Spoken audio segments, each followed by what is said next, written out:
My 6de punt, en dis seker die grootste vraag op hierdie stadium, hoekom kan ons nie oorsee wen nie? Ons het hierdie jaar glad nie oorsee gewen nie, miskien met die uitsondering van een van die EPCR-wedstryde, maar met die VRK het ons glad nie gewen nie. Inteendeel, ons het meeste van die tyd gemiddeld of ondergemiddeld gelyk.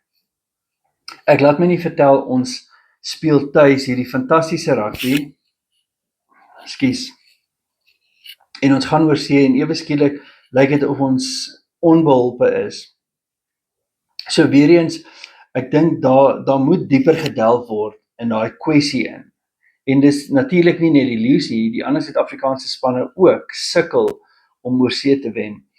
En ek dink daar moet 'n oplossing gevind word. Ek dink nie ons kan net altyd ons skouers optrek en sê, wel, ons soek maar altyd die tuisveld voordeel nie. 'n kampioenspan moet weg kan wen ook.